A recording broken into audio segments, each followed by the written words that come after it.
Assalamualaikum warahmatullahi wabarakatuh. Bapak Ibu sekalian, kita ketemu lagi dalam pelatihan litigasi praktik pengadilan tun yang pertemuan ke-16, pertemuan terakhir dalam pelatihan ini. Setelah ini sudah selesai ya, dari pelatihan. Nah, saya ditugaskan untuk memberikan materi sebenarnya terkait dengan dua hal. Satu, putusan pengadilan, yang kedua pelaksanaan putusan pengadilan tun ya. Tapi saya akan fokus pada pembicaraan mengenai eksekusi atau pelaksanaan putusan pengadilan tun. Karena kemarin saudara pada saat pelatihan dengan Bu Mei beberapa waktu yang lalu itu sudah disampaikan ya syarat-syarat untuk membuat putusan pengadilan tun, kemudian bagaimana cara membuatnya. Bahkan kita sudah mempraktikkan sendiri bagaimana cara membuat keputusan pengadilan seolah-olah saudara itu berposisi sebagai hakim ya. Nah, mudah-mudahan dengan pertemuan dengan Bu Mei kemarin terkait dengan pembuatan putusan pengadilan tun itu saudara menambah wawasan saudara, menambah ilmu saudara ya, bagaimana cara membuat putusan pengadilan yang benar gitu ya. Sehingga setelah selesai pelatihan saudara memiliki pengetahuan yang cukup ya terkait dengan proses persidangan atau beracara di pengadilan tun sampai pada tahapan pembuatan keputusan ya. Mudah-mudahan seperti itu yang saya harapkan ya. Dan hari ini saya akan fokus saja membahas mengenai eksekusi keputusan pengadilan tun ya. Contoh saya share. Mudah-mudahan bisa terlihat ya saudara untuk materi pada hari ini. Nah, ini mungkin secara teori aja ini bahwa secara teori ada dua golongan putusan pengadilan tun. Satu namanya putusan selah atau putusan antara atau interlocutor vonis bahasa kerennya begitu ya. Itu putusan selah itu adalah keputusan yang diambil sebelum dijatuhkannya putusan akhir. Jadi ini adalah putusan yang diambil sebelum dijatuhkannya putusan akhir. Walaupun nanti untuk berkasnya itu tetap akan dilampirkan bersamaan dengan putusan akhir atau vonis akhir itu ya. Putusan selah itu bisa meliputi putusan terhadap gugatan provisi. Ini permohonan penundaan eksekusi keputusan tun yang sengketakan, namanya gugat provisi. Kita akan permohonan kepada hakim untuk menunda ya, mengabulkan permohonan penundaan eksekusi keputusan tun yang disengketakan. Yang kedua, putusan terhadap permohonan gugatan intervensi. Ini masuknya pihak ketiga dalam perkara sedang berjalan, baik sebagai tergugat maupun sebagai penggugat intervensi di sini. Ya. Yang ketiga, putusan terhadap perlawanan pihak penggugat ya, terkait dengan pada persiapan di mana gugatan penggugat nyatakan tidak diterima. Maka pihak penggugat punya hak untuk mengajukan perlawanan terhadap pengadilan tun ya. Nah, perlawanan ini kemudian diputuskan dalam putusan selah. Ya, seperti itu. Dan yang keempat, putusan insidentil.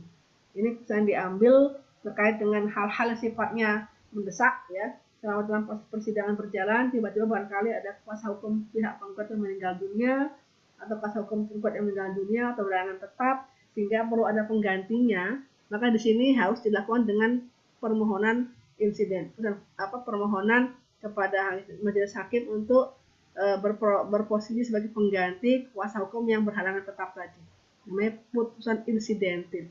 Ini nggak selalu ada ya, barangkali jarang seperti itu terjadi. Tapi kalau memang terjadi, maka itu penggantian kuasa hukum dan harus dengan permohonan kepada majelis hakim. Ya. Dan yang kedua, putusan akhir atau vonis akhir. Ya. Di sini ada macam-macamnya. Ya. Pertama, gugatan ditolak, ya, diterima, dinyatakan gugur, ya, dinyatakan dikabulkan. Nah, kalau gugatan dinyatakan dikabulkan berarti menolak, ya, berarti mengabulkan permohonan penggugat, ya, baik sebagian maupun seluruhnya. Itu kalau dikabulkan. Jadi kalau gugatan dikabulkan berarti itu memenangkan pihak penggugat. Kalau gugatan ditolak berarti pengadilan tun itu memenangkan pihak tergugat atau memperkuat keputusan tun yang dibuat oleh pihak tergugat. Itu kalau ditolak, ya. Kalau gugatan tidak diterima, ya seperti ini, itu mungkin ada hal-hal terkait dengan persyaratan yang tidak dipenuhi dalam pembuatan surat gugatan. Itu bukan tidak diterima, ya. termasuk barangkali error in persona ya, salah orang gitu ya, seperti itu ya, itu juga termasuk di sini. Dan yang keempat, gugatan dinyatakan gugur. Nah, kalau gugatan dinyatakan gugur itu berarti gitu, gugatan itu pasti ada terjadi ya 2 kali secara berturut-turut pihak penggugat tidak hadir dalam persidangan meskipun sudah dipanggil secara patut atau secara layak. Ini namanya gugatan dinyatakan gugur 2 kali berturut-turut. Tidak hadir persidangan meskipun sudah dipanggil secara sah atau secara layak. Artinya di sini kenapa dinyatakan gugur? Ini mestinya berangkat dari asumsinya bahwa pihak penggugat itu tidak serius dalam mengajukan gugatan. Masa dia menggugat 2 kali berturut-turut tidak hadir ya, tanpa alasan dapat dipertanggungjawabkan. Kalau yang tidak bisa hadir ya, penggugat atau kuasanya kan bisa minta penundaan persidangan untuk waktu berikutnya. Tapi ada pemberitahuan bahwa yang bersangkutan itu berhalangan sehingga tidak bisa hadir di persidangan. Nah, untuk hal seperti ini kan nanti kan bisa ditunda persidangan, ya, sesuai dengan waktu yang ditentukan, nanti diteruskan kembali. Itu kalau 2 kali nggak hadir dalam persidangan penggugatnya, nyatakan gugur. Itu. Ya, nah kalau putusan sudah sama kali umai ya, ini adalah format putusan harus membuat apa saja. Ini adalah syarat yang tidak boleh kurang satu pun ya. Semua kelengkapan ini harus ada. Namanya syarat sahnya putusan. Berarti kalau salah satu syarat tidak ada, berarti gugatan putusan dinyatakan apa? Tidak sah. Ini oleh karena itu dalam pembuatan putusan itu biasanya kan kalau sekarang sudah ada formatnya sih ya, artinya tidak terlalu apa namanya kesulitan, tinggal mengisi aja, sudah ada formatnya ya, ini diisi apa, ini diisi apa begitu ya, sehingga kemungkinan kekurangan persyaratan di dalam pembuatan keputusan itu sekarang menjadi hal yang apa namanya keniscayaan ya, hal yang nggak mungkin lah gitu ya, pasti sudah memenuhi syarat karena semua format ini sudah ada dalam file, tinggal diisi saja. Sama seperti saudara kemarin membuat gugatan ya, dan juga ada kan formatnya seperti apa, diisi apa, sudah ada, tinggal mengisi saja ya. Jadi tinggal mengisi sehingga hal-hal pokok yang terkait dengan pokok gugatan itu apa saja semua sudah ada. Sama seperti putusan ini juga sudah ada, tinggal mengisi saja. Cuma tinggal dikoreksi saja sedikit-sedikit ya, hal-hal apa yang harus diperbaiki oleh majelis hakim gitu ya, untuk kaitan dengan format putusan tadi. Nah, ini yang saya katakan tadi yang perlu kita bahas agak lebih agak lebih fokus ya di sini, karena memang di dalam eksekusi keputusan pengadilan tun itu masih banyak persoalan yang timbul ya.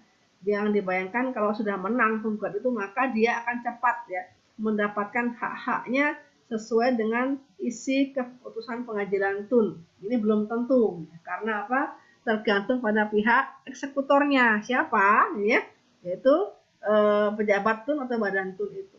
Sehingga dalam persoalannya di lapangan ternyata meskipun menang di atas kertas ya belum tentu ya kemenangan itu membuahkan hasil yang manis bagi pihak yang dimenangkan dalam proses persidangan, khususnya penggugat gitu ya. Nah, sebelum ke sana kita lihat sedikit mengenai teori ya, ada 2 metode eksekusi. Secara teori begitu ada 2 macam. Yang pertama definitive execution method. Jadi metode eksekusi yang mantap atau yang dapat dipaksakan berlakunya.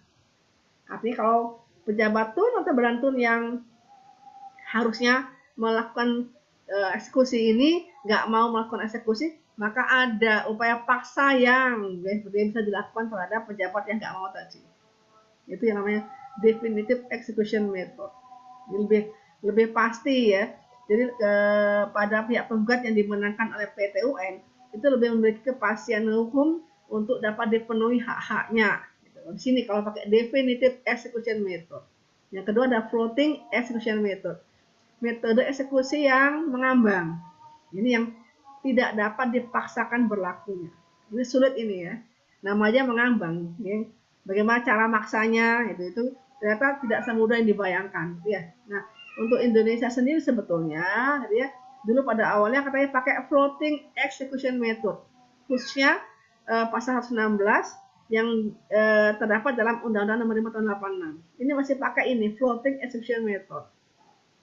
Ini metode yang dianggap mengambang gitu ya, nggak jelas ya bagaimana kepastiannya ya, bagaimana nasib pihak penggugat yang tidak dieksekusi ya putusan pengadilannya ya, seperti itu dianggap dari awal seperti itu. Dan 586 ya, kita lihat sini ya, 586 ini ya, ada beberapa hal yang perlu saya sampaikan di sini. Kenapa Undang 586 itu dikatakan termasuk menggunakan metode yang mengambang ya. Karena tidak jelas bagaimana nasibnya ya, bagaimana upaya paksa yang dapat dilakukan apabila pejabat tun itu tidak mau menggunakan atau tidak mau melaksanakan perintah pengadilan itu.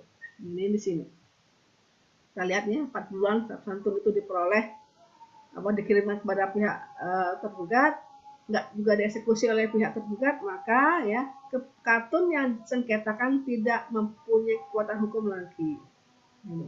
Ini pasal 4 pasal 19 4 bulan. Jadi nunggu dulu pihak tergugat penggugatnya 4 bulan ya. Kalau 4 bulan itu nggak dilaksanakan oleh pejabat tun tadi atau tergugat, maka otomatis katun yang dibuat oleh pejabat tun tadi tidak lagi mempunyai kekuatan hukum. Gitu. Kemudian pertanyaannya, kalau sudah tidak mempunyai kekuatan hukum lagi, gitu ya, kemudian bagaimana dengan hak penggugat tadi? Gitu. Hak penggugat tadi bagaimana? Ini katanya sudah nggak ada, tapi dia mau melakukan suatu perbuatan tertentu karena nggak ada katulnya yang baru juga nggak bisa. Ya, karena dia perlu apa? Perlu apa? Surat keputusan yang memberikan dia izin untuk melakukan sesuatu hal. Misalnya izin pembangunan gitu ya, nggak diberikan izinnya, atau izin berusaha nggak diberikan izinnya gitu ya. Nah, selama dia nggak punya izin yang dibuat oleh pejabat tun, ya maka dianggap dia melakukan usaha yang sifatnya ilegal tanpa izin. Padahal katun yang disengketakan tadi sudah tidak mempunyai kekuatan hukum lagi. Jadi bagaimana dia? Tetap tidak punya apa? Kepastian. Mau tetap melakukan usaha nggak bisa karena belum punya izin. Gitu. Di sisi lain dia minta harapannya pejabat itu mengeluarkan izinnya secara otomatis tidak juga dikeluarkan. Jika menjadi hal yang problematis bagi pihak penggugat. Mau melangkah nggak bisa karena nggak ada izinnya. Gitu. Kalau tetap melangkah dianggap ilegal apa yang dia lakukan. Ya, kan suatu hal yang sangat tidak menyenangkan bagi pihak penggugat, meskipun menang di atas kertas. Ini kan yang pasal 116 dan 5 tahun 2086. Ya toh. Kemudian ada lagi nih, kalau 3 bulan lagi tetap tidak ada, ya tidak ada itikat baik dari pejabat tun untuk mengeluarkan keputusan tun yang dinyatakan tadi yang sudah tidak mempunyai kekuatan hukum tadi, maka itu bisa penggugat bisa mengajukan permohonan kepada ketua pengadilan, minta agar pengadilan memerintahkan tergugat untuk melaksanakan keputusan keputusan pengadilan tun yang dibuat tadi. Memerintahkan, mengajukan permohonan kepada ketua pengadilan. Jadi yang punya kewenangan untuk memerintahkan pejabat tun itu untuk melaksanakan putusan pengadilan adalah ketua pengadilan. Ini 3 bulan ini. Kita tadi 4 bulan nunggu dulu dinyatakan tidak mengikuti hukum lagi putusan tunnya tadi, enggak juga ada eksekusinya, maka 3 bulan kemudian minta lagi kepada ketua pengadilan tun untuk memerintahkan pejabat tun tadi untuk melaksanakan perintah pengadilan tun. Ya 7 bulan nunggu di sini, gitu. Kemudian kalau tidak juga, artinya 7 bulan tidak ada juga eksekusi dari pejabat tun terhadap putusan pengadilan tun, maka itu di sini itu ada waktu 2 bulan. Pengadilan itu memerintahkan atasan ya tergugat tadi atau pejabat tun tadi untuk melaksanakan putusan pengadilan tun. Jadi 9 bulan, gitu. Nunggu 9 bulan juga. Baru ada kepastian juga 9 bulan. Ini perintah pengadilan, gitu ya. Ya, kemudian kalau 2 bulan setelah itu tetap tidak ada eksekusi gitu, oleh pejabat tun, meskipun sudah diperintahkan oleh pengadilan atau atasannya ya untuk melaksanakan perintah pengadilan tun tadi, maka di sini ketua pengadilan tun mengajukan kepada presiden untuk memerintahkan pejabat tersebut melaksanakan putusan pengadilan tersebut. Ini satu hal yang sangat sangat sulit ya. Presiden diminta untuk memerintahkan pejabat tun itu untuk mengeksekusi putusan pengadilan tun. Ya. Jadi kalau tidak, bagaimana? Ya, toh? Apakah presiden akan selalu membuat? Ya, maksud saya secara logikanya kan sulit ya. Minta pada presiden untuk membuat perintah kepada pejabat tun itu untuk melaksanakan putusan pengadilan tun. Karena memang sulit ya untuk mengatakan bahwa presiden itu harusnya mau buat perintah kepada pejabat tun untuk supaya mengeksekusi putusan pengadilan tun. Nah, kan begitu kan. Padahal kan menurut saya tidak segampang itu ya, apalagi presiden ya, kerjanya juga banyak ya. Gitu. Kalau PT UN se-Indonesia semuanya banyak pejabat tun yang seperti itu, maka pekerjaan presiden tambah banyak kan gitu kan ya, tambah banyak.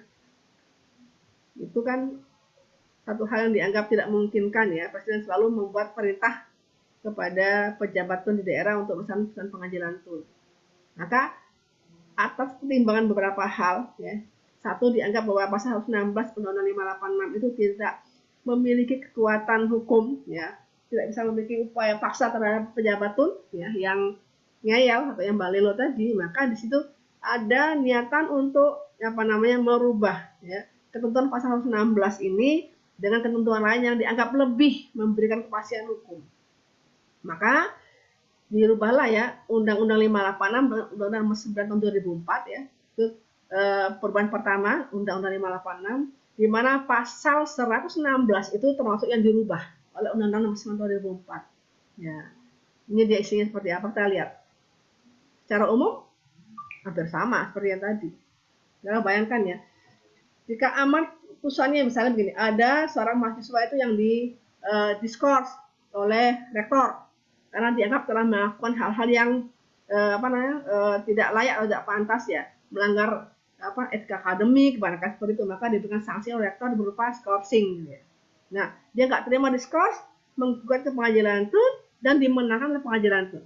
Maka pelaksanaan amar putusannya yang memerintahkan rektor untuk mencabut keputusan tun ya, yang dibuat tadi ya, putusan rektor tadi yang dibuat tadi, maka itu menjadi hal yang sulit dilakukan manakala gitu kan ya, rektor tidak mau melakukan pencabutan SK tadi, SK skorsingnya dia, meskipun 4 bulan barangkali atau 3 bulan setelah itu dinyatakan tidak mempunyai kekuatan hukum SK rektor tadi yang isinya skorsing tadi, tapi tidak bisa serta-merta si mahasiswa itu kemudian mendapatkan hak-haknya kembali tanpa ada pengaktifan dia sebagai mahasiswa lagi, kan itu kan kendalanya di situ. Kita bayangkan kalau mahasiswa itu kemudian tetap mau kuliah aja, yang penting nekat mau kuliah, ya nggak bisa juga. Kalau sekedar ikut kuliah kan bisa, tapi ini kaitan dengan haknya yang mengikuti ujian, itu kemudian haknya untuk mendapatkan nilai, itu menjadi bagian yang sulit dipenuhi sepanjang belum ada surat keputusan rektor yang mencabut skorsingnya dia dan mengaktifkan dia kembali sebagai mahasiswa. Ya, bayangkan aja, kok terjadi bagaimana ini. Ya, jadi meskipun nggak berlaku lagi ya keputusan rektor yang dia pengadilan tadi, nggak berarti secara otomatis dia akan mendapatkan semua hak-haknya sebagai mahasiswa. Ya, dia butuh apa? Butuh surat keputusan yang menyatakan dia itu dicabut skorsingnya, menyatakan dia bisa aktif kembali, menyatakan dia bisa mendapatkan semua hak-haknya sebagai mahasiswa aktif. Ini contoh saja yang paling simpel begitu. Yang penting itu amar itu, apakah amar putusan dilakukan atau tidak. Kalau enggak bagaimana? Kan begitu kan. Maka Undang-Undang Nomor 9 2004 itu mencoba ini ya untuk lebih memberikan kepastian hukum kepada pihak yang dimenangkan daripada pihak penggugat. Ya, ini bersama nih. Ini 4 bulan itu sama kayak tadi ya. 4 bulan nggak ada eksekusi juga, maka keputusan tun yang disengketakan dinyatakan tidak mempunyai kekuatan hukum lagi, kan sama ya, itu sama. Dan yang kedua ini sama juga nih, 3 bulan nggak juga, maka minta permohonan kepada ketua pengadilan untuk apa? Memerintahkan pejabat tun tadi untuk mengeksekusi putusan pengadilan. Ini sama. Pasal 119 Undang-Undang 586 tadi. Kemudian yang berikutnya ini, ya, kalau tergugat tidak bersedia juga melaksanakan putusan pengadilan ya, yang telah mempunyai kekuatan hukum tetap, maka pejabat tersebut akan dikenakan uang paksa berupa pembayaran sejumlah uang paksa dan atau sanksi administrasi. Membayar uang paksanya. Ya, jadi dia wajib untuk apa? Membayar sejumlah uang kepada pihak penggugat karena dia tidak mau melaksanakan perintah pengadilan. Uang paksa ini nggak segampang kita bayangkan ya toh, besarnya berapa, yang diambil dari mana uang paksa ini, itu kan nggak jelas di sini karena nggak diatur di sini. Yang penting mengatur bayar uang paksa berapa besarnya, diambilkan dari mana sumber keuangannya, itu nggak jatuh di sini. Ya kan jadi masalah lagi. Kayaknya nanti kena anu dia bayar uang doang uang paksa. Tapi kenyataannya kan nggak segampang itu. Siapa yang membayar? Gitu. Apa diambil dari kas negara, kas daerah, atau dari kocek pribadinya si pejabat itu sendiri? Kan nggak diatur sih, nggak jelas. Gitu? Ini satu masalah lagi nih.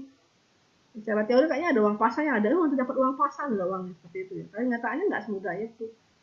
Berapa besarnya, dari mana sumbernya gitu. Ini belum jelas. Dan atau sanksi administrasi. Kemudian yang punya kewenangan memberikan sanksi administrasi itu siapa? Gitu kan, seperti itu.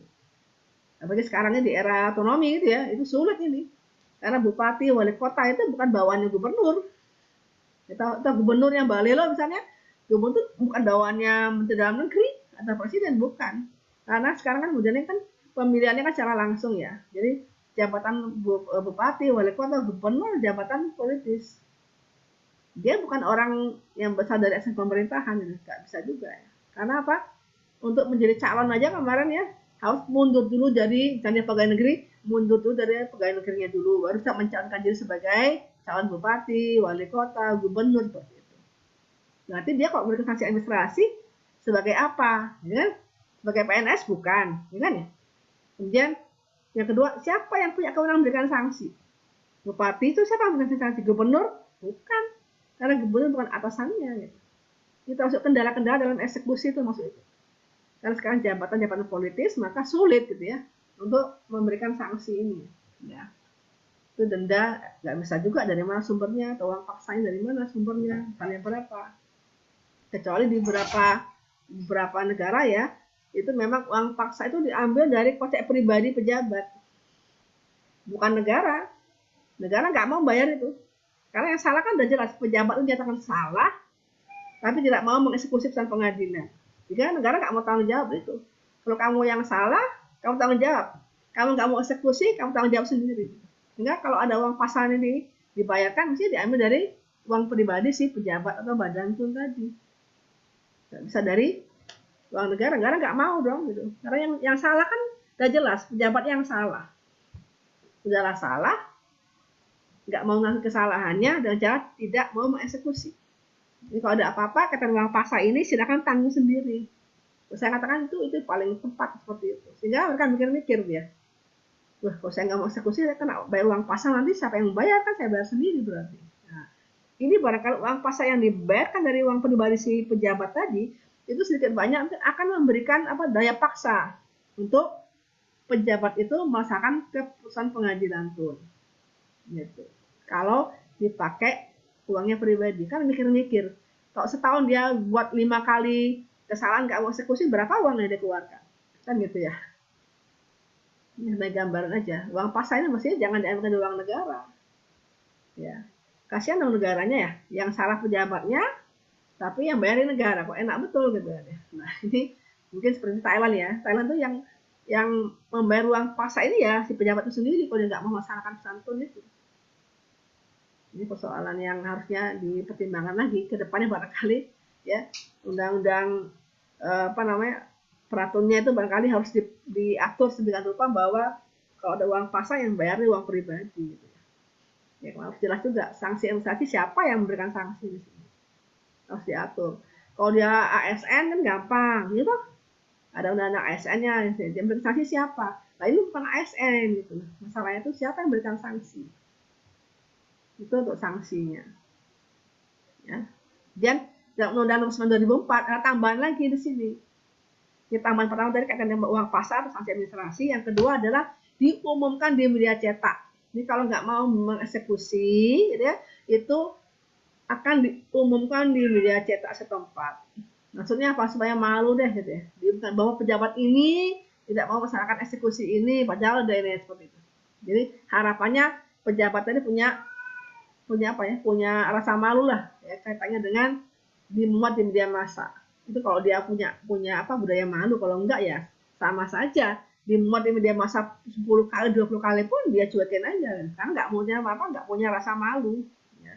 Silakan dimuat media massa, kok saya nggak membuat mau apa kan gitu ya nih. Jadi ini semacam ego lah, ego yang apa namanya, yang menurut saya tidak pas ya dalam penerapan eksekusi putusan pengadilan tun. Ini Undang-Undang 9 2004. Perubahan keduanya seperti ini, ada tambahan tadi ya, uang paksa, sanksi administrasi, dan ini dimuat di media cetak. Ya. Kemudian terakhir ada perubahan kedua Undang-Undang Nomor 5 tahun 86, ya, dalam Undang-Undang Nomor 51 tahun 2009. Ini ada lagi upaya dari pembentuk undang-undang untuk lebih mempertegas ya upaya paksanya, harapannya kan gitu ya, yang dapat dilakukan kalau pejabat tun itu tidak mau melaksanakan putusan pengadilan. Ini seperti ini ya. Agak lebih singkat ini, tadi 4 bulan 60 hari gitu ya. Kalau enggak juga dieksekusi, maka putusan tun itu tidak mempunyai kekuatan hukum lagi. Jadi 60 hari. Kalau tadi kan 90 hari ya. Sorry, 120 hari, 4 bulan. Kemudian berikutnya ini ya, setelah 3 bulan 50 hari kerja ternyata kewajiban dari pejabat tun untuk mengeksekusi putusan pengadilan tun tetap tidak dilaksanakan, maka di sini ya pihak penggugat bisa minta kepada ketua pengadilan untuk memerintahkan tergugat melaksanakan putusan pengadilan tersebut. Ya, jadi 60 hari, 2 bulan lah, kira-kira tambah 90 hari, jadi sudah berapa ini? Sudah 5 bulan ya. Walaupun ada memperpendek jangka waktunya tadi, undang-undang yang di sini, tapi kan 5 bulan tidak ada kepastian juga kalau pejabatnya tidak mau melaksanakan perintah pengadilan di sini. Kemudian berikutnya, dalam hal tetap tidak bersedia melaksanakan putusan pengadilan tadi, maka dikenakan uang paksa dan atau sanksi administrasi. Ini sama, ya, uang paksa atau sanksi administrasi. Sama seperti yang 9 2004 tadi. Ya, kemudian ya, kalau tidak juga melaksanakan putusan pengadilan tadi, maka diumumkan di media massa setempat. Kan sama ini tadi ya. Tuh. Terakhir, gitu. Kalau juga tetap tidak mau melaksanakan perintah pengadilan tun tadi, maka itu ketua pengadilan harus mengajukan hal ini kepada presiden untuk memerintahkan pejabat tersebut melaksanakan putusan pengadilan dan kepada lembaga perwakilan rakyat untuk menjalankan fungsi pengawasan. Jadi terakhir ini pengaturannya. Jadi balik lagi, yaitu muaranya adalah presiden ujung-ujungnya. Ya, saya katakan tadi itu sulit juga ya. Presiden itu harus selalu membuat perintah kepada pejabat tun supaya mau mengeksekusi. Ini kan satu hal yang menurut saya itu sulit gitu ya. Karena presiden yang beban kepada sudah banyak, masih juga ngurusi hal seperti ini. Karena gara-gara apa? Ketidakpatuhan pejabat tun terhadap perintah pengadilan.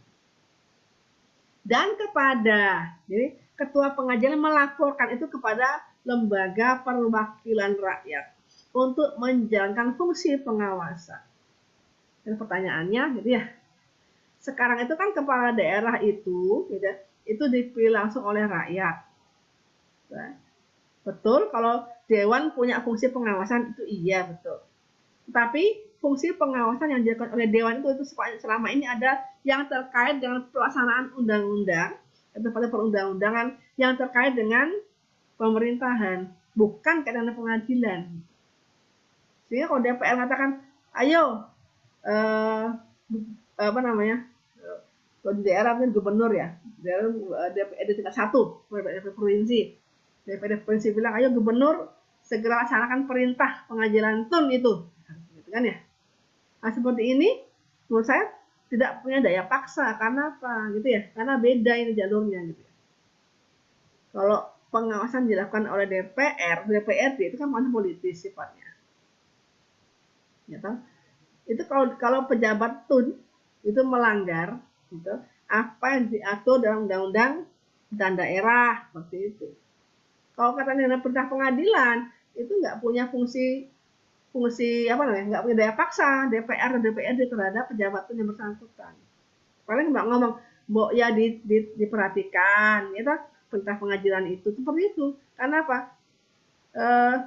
DPR atau DPRD tidak bisa menjatuhkan seorang kepala daerah hanya gara-gara dia tidak menjalankan perintah pengadilan itu. Dasarnya apa? Nggak ada di sini. Ya paling-paling mengingatkan saja. Artinya kalau peringatan itu nggak diindahkan, ya sudah, nggak ada lagi upaya paksa yang dilakukan oleh DPR atau DPRD. Ya, harus diingat itu. Jadi amarnya itu yang penting. Kalau kita kan seperti itu ya, perintahnya apa gitu ya. Kalau DPR-nya nggak apa namanya, tidak bisa memaksakan, terus siapa bisa memaksakan di sini? Presiden juga nggak bisa. Karena sanksinya apa nanti? Presiden menerangkan kepada pejabat tuh, coba eksekusi PTUN-nya bagaimana. Dan presiden mengatakan apa, tidak diikuti oleh pejabat yang bersangkutan, terus sanksinya apa? Administrasi. Nah itu kan nggak bisa juga. Karena sanksi administrasi itu hanya untuk ASN kan itu ya. Itu nggak ada dasarnya. Ini sulitnya di situ. Jadi sampai saat ini menurut saya ya, metode eksekusi yang dibuat oleh pembuat undang-undang itu belum bisa memberikan kepastian hukum kepada penggugat terkait dengan pemenuhan hak-haknya sebagai pemenang di persidangan. Belum memiliki daya paksa. Artinya kalau pejabat itu tetap tidak mau, akhirnya apa? Semuanya tidak dilaksanakan. Saya katakan sebetulnya kembali kepada political will dari pejabat yang bersangkutan. Kalau dia punya etikat baik, nggak perlulah sampai gitu diberikan oleh ketua pengadilan, sampai ada uang paksa, sampai sanksi administrasi, sampai dimuat media massa, nggak perlu kalau dia sudah punya etikat baik untuk memang melaksanakan putusan tun yang putusan pengadilan tun yang diputuskan itu. Artinya kan secara formal pengadilan kan sudah membuktikan bahwa pejabat itu salah. Kalau pejabat itu tidak mau mengeksekusi keputusan pengadilan tun, berarti dia tidak mau mengakui kesalahannya di sini. Ya toh? Nah, kalau seperti ini ya sulit untuk eksekusi sampai dimanapun ya upaya untuk mengeksekusi kalau pejabat yang bersangkutan tidak punya niat baik atau itikat baik untuk mengeksekusi, maka tidak mungkin eksekusi terjadi. Jadi kembali lagi kepada apa? Itikat baik dari pejabat yang bersangkutan. Ya, kalau sampai presiden pun nggak bisa paksa juga. Gimana maksanya presiden? Kalau nggak mau gimana? Hukumannya apa? Nggak bisa juga. DPR, apalagi DPRD nggak bisa. Gitu. Kan beda ini kan. Sebenarnya jalurnya itu agak berbeda. Saya nggak tahu dulu dasarnya apa ya. Para pembentuk undang-undang berpikir sampai ke presiden segala gitu ya. Untuk katakan dengan eksekusi ini. Kalau saya nggak perlu sampai ke sini, buat ketentuan bahwa kalau nggak mau bayar uang paksa yang akan diambilkan dari uang pribadi pejabat. Nah, kalau itu dilakukan saya yakin betul, nggak akan ada lagi pejabat yang balelo. Potong gajinya nanti, seperti itu. Nggak mau juga dari sekarang memberikan uangnya, potong gajinya. Ada seperti itu. Di beberapa negara sudah ada, sehingga hampir nggak ada pejabat tuh yang tidak mau melaksanakan putusan pengadilan tuh. Saya bercontoh Thailand lah. Tetangga kita Thailand itu kan termasuk yang agak belakangan lah punya pengadilan tunnya. Kita kan tahun 86, dia tahun 2004 ya baru punya PTUN ya. Tapi sudah berani melakukan seperti itu ketentuannya. Uang paksa itu ya dibayarkan dari rekening pribadi si pejabat yang tidak mau mengeksekusi putusan pengadilan itu final kan begitu kan, harus tegas gitu ya. Jadi kalau bisa buat konsep undang-undang peraturan yang baru mestinya untuk metode eksekusinya itu supaya lebih definitif tadi, maka uang paksa itu memang harus diambilkan dari kocek pribadi si pejabat, supaya dia tidak balelo untuk melakukan perintah pengajilan tadi. Mungkin itu sudah saya sampaikan. Tadi pertanyaan juga tadi seperti Mbak Novi tadi mengatakan, kalau kalau kalau nggak mau apa nggak bisa sanksi administrasi. Saya katakan kalau sanksi administrasi tadi itu hanya untuk pegawai yang seharusnya ASN kan ya, atau PNS. Kalau ini bukan, ya. Sekarang pejabat pun yang kaitan dengan bupati, wali kota, gubernur itu bukan pegawai negeri dia. Sehingga nggak tunduk pada PP 53 2010, gitu kan ya. Nggak tunduk pada undang-undang AP itu. Ini sebagai gambaran aja, ya. Dia sulitnya di situ ya. Jadi saya anggap sampai sekarang meski ada kata ya sudah definitif juga sebetulnya, cuman belum ada ikat baik. Saya katakan itu belum definitif yang apa? Yang tegas ya. Kalau sudah marah, sudah ada bayar uang paksa, kena sanksi administrasi ya, dimuat media cetak sudah ada, tapi kan semuanya belum bisa dipastikan bisa dilaksanakan ya. Oleh karena itu harus lebih keras lagi ya, untuk supaya lebih definitifnya maka harus apa? Diberikan ketentuan bahwa wajib membayar uang paksa yang diambilkan dari rekening pribadi si pejabat. Gitu. Itu harus. Gitu. Jika ada usulan ada bentuk lembaga eksekusi negara ya LEN ya, itu sebetulnya satu hal yang mungkin kedepannya perlu dipertimbangkan. Ada lembaga yang khusus menangani ini termasuk pejabat-pejabat tun yang tidak mau menjalankan perintah pengadilan tun. Namanya lembaga eksekusi negara. Sudah ada beberapa pakar yang mengusulkan dibentuknya LEN itu. Nanti lembaga inilah yang akan mengurusi pejabat-pejabat tun yang tidak mau melaksanakan perintah pengadilan tun. Ini bisa saya sampaikan mungkin untuk pertemuan terakhir. Nanti PPT bisa di download ya, atau saya kirimkan lewat WA group juga bisa ya, untuk PPT-nya ini ya, kalau kaitan eksekusinya di sini. Mungkin itu bisa saya sampaikan, sedikit banyak ya, sebagai tambahan wawasan bahwa metode eksekusi Indonesia itu yang katanya sudah definitif, ternyata menurut saya itu belum definitif, karena belum bisa dipaksakan betul untuk dieksekusi oleh pejabat tun yang bersangkutan. Mungkin itu bisa saya sampaikan. Mudah-mudahan bermanfaat ya. Ada pertanyaan tadi saya baca terkait dengan upaya administrasi yang bagaimana gitu ya. Kalau nggak mau bagaimana itu sudah diatur secara apa namanya, rigid, sudah diatur dalam undang-undangnya, baik 586 yang dirubah dengan Undang-Undang 9 2004 itu lebih keras lagi, yang lebih keras lagi dengan Undang-Undang 251 2009 sebagai upaya paksanya tadi ya. Mungkin sampai sini. Kalau tidak ada pertanyaan, kita lanjut.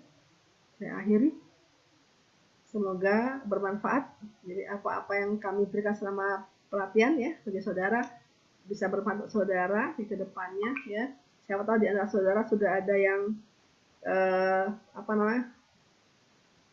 kedepannya berminat ya menjadi hakim gitu ya, atau menjadi advokat ya. Paling tidak sudah memberikan gambaran bagaimana cara berproses atau beracara di pengadilan tata usaha negara. Walaupun sekarang modelnya tidak konvensional tapi lewat e-court ya, tapi kan paling tidak sudah punya gambaran ya mengenai proses bercara di pengadilan pun tahapannya bagaimana seterusnya seperti itu. Oke, jadi sampai sini mungkin saya akhiri pertemuan pada hari ini. Mudah-mudahan bermanfaat. Salam sehat selalu ya. Assalamualaikum warahmatullahi wabarakatuh.